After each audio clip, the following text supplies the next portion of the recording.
So, at risk of sounding like another jaded millennial, I absolutely love social media hashtags. I'm actually very serious. If you guys are not yet in on the trend of hashtags, you have got to get started. Formerly known to us all as the digit symbol thingy, hashtags have become a way to establish universal trends in terms of what everybody is talking about online. There are weekly recurring ones like hashtag TBT, which stands for Throwback Thursday, where users can literally affix any event from their past and reshare it with friends. Like this user who just happens to be throwing it back to last week in Miami when he was at a concert. There are also politically inspired ones, like you all know, such as hashtag Scare Hillary in 4 words, which is amazing. You really can get lost in the comedic abyss that the internet has become over the years. The point, of course, is that once a hashtag is used enough times by enough people, it is described as trending worldwide. And that really is one of the most amazing things about the internet today, that we have this means of communicating with people from all over the world. It's birthed an era of what I like to refer to as digital activism. An example of this occurred on November 13th, 2015, when the city of Paris was struck by a series of horrific terrorist events you will all recall. It was actually due to the speed of the internet and its associative hashtags that we received real-time coverage of those events. And individuals began using that hashtag Pray for Paris to send love and support to all of the victims. And the beauty of something like that is pretty hard to ignore, right? Digital activism as a means to spread love and support throughout the world. It really is amazing that in this day and age, we need but push a button to demand change. If you think about it, we don't even have to leave our bedrooms to inspire the political climate. But you have to wonder, is that always necessarily a good thing? A colleague of mine presented a very interesting question when she asked me, have you ever noticed how issues seem to sweep through social media like hurricanes and then recede almost as quickly as they came? She was absolutely right, of course. I mean, I couldn't think of a single one of my friends who used that hashtag Pray for Paris beyond the first couple of days before they were on to the next social issue that required their immediate aggressive attention, because we need to know, is Tom Brady guilty of hashtag Deflategate? And I mean, are the hashtag Oscars so white? And for the love of God, people, is Donald Trump a hashtag racist, sexist, victim, hero, the next president of the United States, or Hitler? I don't know. Because it's here today, and it'll be gone tomorrow. Welcome to this generation of activism. I'm an eternal optimist, though, and so I'd like to think that even if the conversation does seem to die down pretty quickly, we're at least being inspired by the conversation and the dialogue that we're having with individuals that we would not have had access to otherwise. We're thereby widening our own range of perception and ideals, I'd like to think. Except I personally know that there's an element of this digital activism that we don't often consider, because although so many of us are willing to spread and share our opinions and ideas rapidly, how many of us have ever been on the receiving end of those views being rapidly expressed? It always tends to be a little bit more of an exclusive club. But yes, in February of 2007, when I was a senior in high school, I became a social issue while I was sitting on my couch watching a Will Ferrell movie. My phone began ringing that night, and when I saw that the phone calls were private, I sent it to voicemail. At the conclusion of the movie, I noticed that I had 4 missed voicemails, and when I went to listen to them, I was horrified by what I would discover. I heard 4 male voices, and they were alternating. They were sometimes screaming, they were sometimes laughing, they were even at certain points singing. And here are a few excerpts of some of the things that were being said to me. if there's a way to summarize it, in short, they told me that they were going to kill me. They told me things like they were going to tar and feather my family, that they were going to put a bullet in the back of my head as they had done to Martin Luther King. They told me in so many words that I better not be home. I was absolutely traumatized, and in terms of action, I didn't really do much. I'm going to assume that because we're all human beings, all of you are feeling a certain emotion as you're reading through these messages, but I'm going to ask you to hold on to your hashtags as we get through this story. So that night I simply cried, and I remember feeling incredibly confused because I couldn't think of 4 individuals, not even one individual, that wanted to see me dead. The next day at school, I confided what had happened to me to my philosophy teacher, and he was adamant. He was like, "You do not let this thing go." And he marched me into the principal's office. And when she heard the voicemails, she had an equally strong reaction, and she made the quick decision to phone the police. And that was the beginning of what would become a very dark period of my life. Because I was absolutely correct in my assessment that there were not 4 individuals that I knew that wanted to see me dead. In fact, it would turn out that 3 of those individuals were complete strangers to me. And by some random stroke of my own misfortune, one of those strangers happened to be the current governor of Connecticut's son.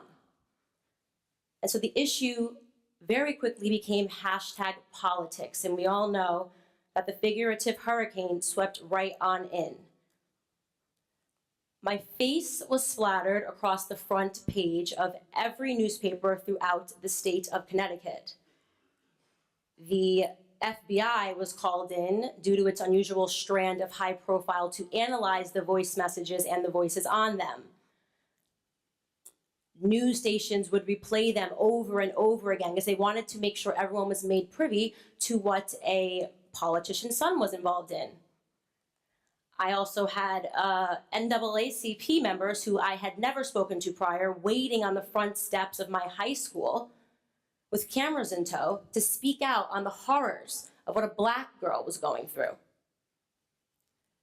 My parents fought at home. My sisters got into physical altercations at school, defending me against all of the chatter that was drummed up by students and teachers alike. Because as we all know, in any of these types of situations, everyone feels a need to take a side. And maybe Candace made up the voice messages. Maybe she called herself. No one had been arrested yet. It was just an investigation. I made the decision then to start homeschooling while the investigation continued, and it concluded nearly 2 months later. It took 2 months before all of the boys involved were arrested and before I was able to return back to school, and my hashtag was allowed to shift into the societal subconscious. And then, of course, everyone forgot about my story. Everyone except for me, because a few months later I started college and I couldn't rid my brain of all of those articles that I had read online about me and all the things that I had read in the comment sections about myself.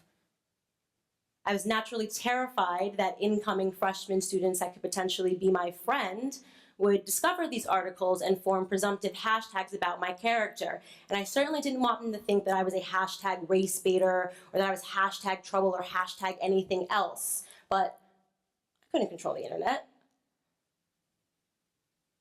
What I did, however, discover was that I could control my body. And I began manifesting that experience through severe anorexia, a disease that would stick with me for the next 5 years. This is a photo that was taken of me 3 years later in 2010, and I went on to lose about 10 pounds after it was taken. And if I am being completely honest on this stage right now, I remember my anorexia very dearly.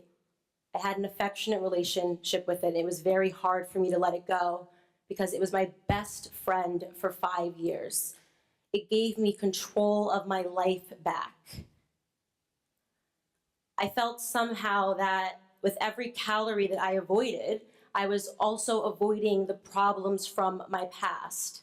And those problems retrospectively could have been solved if somebody had just said sorry and taken responsibility for what had happened, which never happened. It's an incredibly interesting afterthought to have, that our digital activism over these perceived acts of inhumanity can itself become the act of inhumanity. That as a society, we tend to drum up these hurricanes to combat what may initially have just been a storm. That's because the method of activism has morphed completely. When our parents and our grandparents were coming up, that word required a physical presence. They had to march on the front lawns of the White House to put an end to the Vietnam War.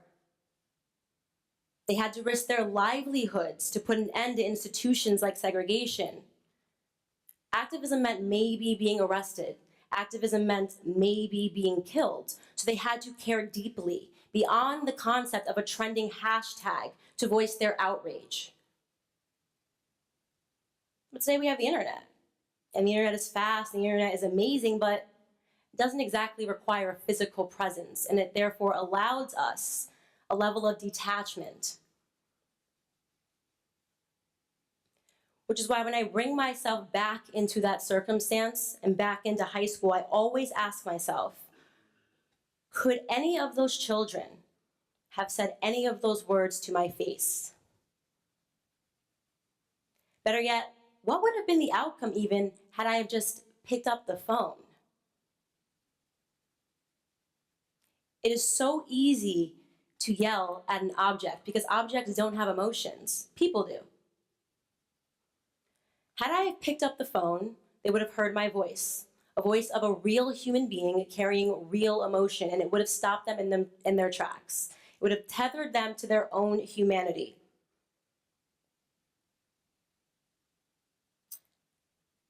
All of those emotions you had when you first read those messages, I'm going to politely ask you to just forget about them. Because the truth is, those children were not monsters. Those children were not hashtag racist or anything else. Those children, like me, were social lab rats. People tend to forget it, but it was us millennials that watched the world move from a beeper to a cell phone to text messages and videos sent around the world in what felt like a matter of nanoseconds. You see that green line that just starts trending upward right around 2012? That represents the increase in core digital technologies over the years. It was us millennials that were the school children of those technological advancements. We were the unwitting participants in a great social experiment. We were first handed AIM, and then it was Facebook and Twitter and hashtags with no formal guide as to how it might all play out because nobody knew. Nobody thought about it. Nobody considered or contemplated the social implications of all of these changes. I still don't actually think people are contemplating the social implications of all of these changes. We are all existing in a miraculous paradox. As a human race, we have never been more connected or further apart from one another. Those children, just like me, were publicly dissected and labeled by a group of adults who saw a sweeping headline instead of an opportunity to learn and to think critically about the approaching era of digital activism, where we write off empathy in favor of proving a point that we are oftentimes making about a human being with real emotions and a beating heart. And yes, the example that I have presented you today may seem extreme, but it more usually, you should know, is not. It's more usually that 1-star review we leave on Yelp because the waitress was hashtag awful and she was late with our drinks and she maybe forgot our appetizers. So she should be hashtag fired and, oh, wait until you see her nose. We type, hit enter, send, done. For us maybe, but not necessarily for that waitress. What digital activism feels like on the other side is a lot of pain. It can be half a decade of an eating disorder. It can be suicidal thoughts. It can be just an individual that isn't equipped to deal with our criticisms. Because the truth about our activism is that it's hardly activism at all. It's rapid rate opinionism. I've noticed that it's that send button on the keyboard. It's the enter key that seems to be getting all of the attention from us. And so I thought, while I have the opportunity to, on this stage, why don't I present to the world a few alternatives to it?